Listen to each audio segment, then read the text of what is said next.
வணக்கம். தமிழ்நாடு அரசு சமச்சீர் கல்வி புதிய பாடநூல் 4ஆம் வகுப்பு பருவம் 1 அறிவியல்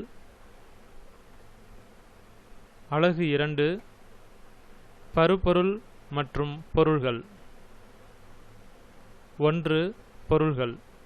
அண்டத்தில் உள்ள ஒவ்வொரு பொருளும் பருப்பொருளால் ஆனது. நம் உலகை உணர்வதற்கு நாம் பல்வேறுபட்ட பொருள்களை ஆராய்ந்து அறிய வேண்டும். பருப்பொருளால் ஆனவற்றை பொருள்கள் என்கிறோம்.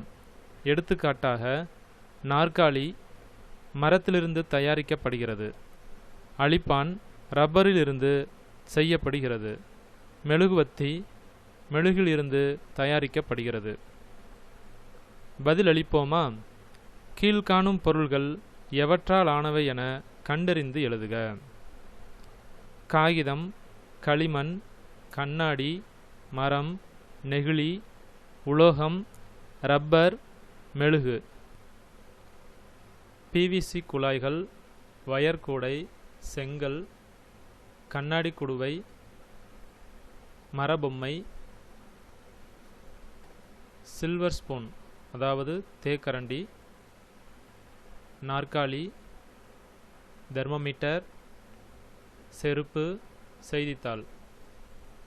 இப்பொருட்கள் எல்லாம் எதிலிருந்து தயாரிக்கப்பட்டிருக்கிறது என்பதை மேலே கொடுக்கப்பட்டிருக்கக்கூடிய வார்த்தைகளிலிருந்து தேர்வு செய்து எழுத வேண்டும். பதிலளிப்போமா? ஒரேவித பொருளால் தயாரிக்கப்பட்ட பொருள்களை இணைக்க. ஆ. பிளாஸ்டிக் நாற்காலி, மர நாற்காலி, தோல் ஷூஸ், மரப்பெட்டி, தோல் பர்ஸ், பிளாஸ்டிக் பொம்மைகள்,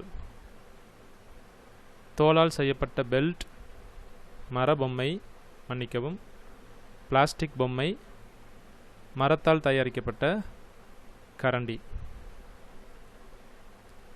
அ, ஆ, இ 3 வரிசையிலும் கொடுக்கப்பட்டிருக்கக்கூடிய பொருட்களில் பிளாஸ்டிக்கால் தயாரிக்கப்பட்ட பொருட்களை ஒரே கோட்டிலும், மரத்தால் தயாரிக்கப்பட்ட பொருட்களை மற்றொரு இணைப்பு கோடாகவும், தோலால் தயாரிக்கப்பட்ட பொருட்களை மற்றொரு இணைப்பு கோடாகவும் 3 இணைப்பு கோடுகளின் மூலமாக பொருட்களை இணைக்க வேண்டும்.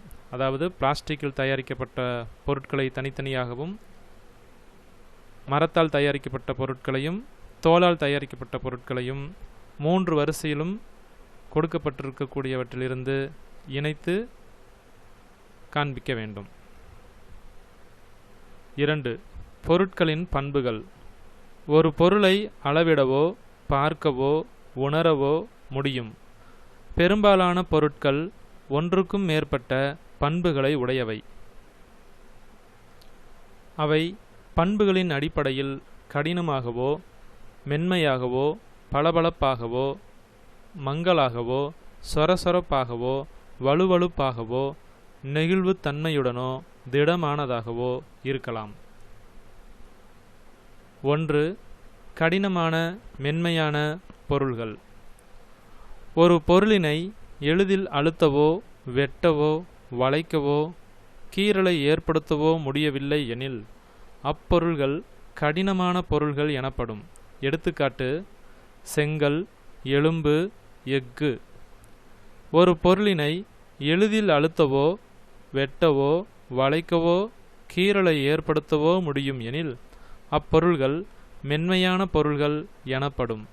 எடுத்துக்காட்டு: பஞ்சு, களிமண், தோல். பதிலளிப்போமா? கொடுக்கப்பட்டுள்ள பொருள்கள் கடினமானவையா மென்மையானவையா என எழுதுக.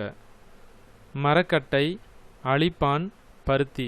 இந்த 3 பொருட்களுள் எது கடினமானது எது மென்மையானது என்பதை அந்த பொருட்களுக்கு கீழே உள்ள கட்டகங்களில் எழுத வேண்டும். 2. பளபளப்பான மற்றும் மங்கலான பொருட்கள். ஒளியை நன்கு பிரதிபலிக்கும் பொருள்கள் பளபளப்பான பொருள்கள் எனப்படும். எடுத்துக்காட்டு: துருப்பிடிக்காத எஃகு, தங்கம், வைரம். ஒளியை பிரதிபலிக்காத பொருள்கள் மங்கலான பொருள்கள் எனப்படும்.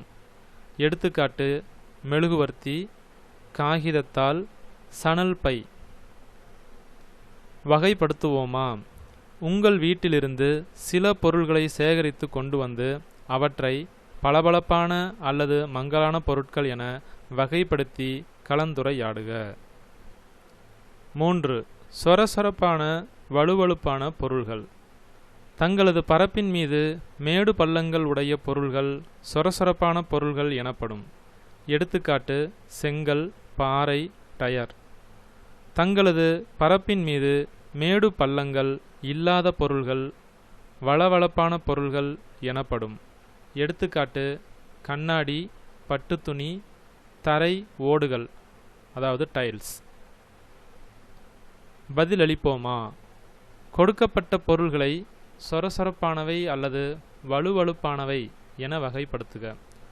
சோப்பு, கயிறு, இறகு, கல், கண்ணாடி பந்து, காகித பலகை, உப்புத்தாள், நெகிழி தேக்கரண்டி. இப்பொருட்கள் சொரசொரப்பானவையா வழுவழுப்பானவையா, எத்தகைய தன்மை உடையது என்பதை அந்தந்த பொருட்களின் பெயர்களுக்கு கீழாக உள்ள கட்டகங்களில் எழுதவும். 4. நெகிழ்வுத்தன்மையுடைய உறுதியான பொருள்கள். எளிதில் வளைக்கவோ நீட்டவோ இயலும் பொருள்களை நெகிழ்வுத்தன்மையுடைய பொருள்கள் என்கிறோம். எடுத்துக்காட்டு ரப்பர் வளையம், மின்கம்பி, சைக்கிள் டியூப்.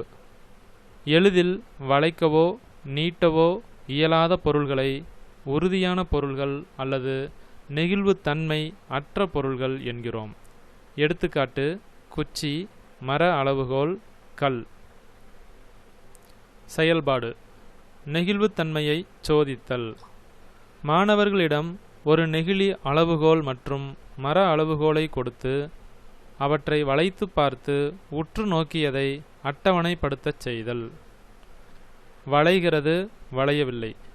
நெகிழி அளவுகோல் வளைகிறதா வளையவில்லையா, அதற்கு கீழே கிடைத்த விடையை எழுதவும்.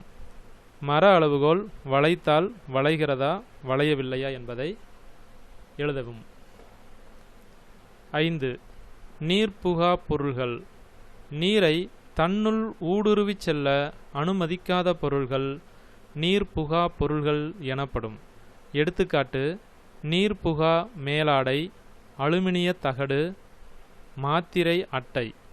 சிந்தித்து விடையளிக்க. உங்களிடம் நீர்ப்புகா மேலாடை உள்ளதா? அதன் பயன் என்ன? செயல்பாடு ஒரு கண்ணாடி கிண்ணத்தை எடுத்துக்கொள்ளவும். அதில் 3/4 பங்கு அளவிற்கு நீரை நிரப்பவும். அதில் ஓர் ஆரஞ்சு பழத்தை தோலுடனும் மற்றொன்றை தோல் இல்லாமலும் போடவும். அவற்றுள் எந்த ஆரஞ்சு பழம் மிதக்கிறது என்பதை உற்று நோக்கி அதற்கான காரணத்தை கூறு.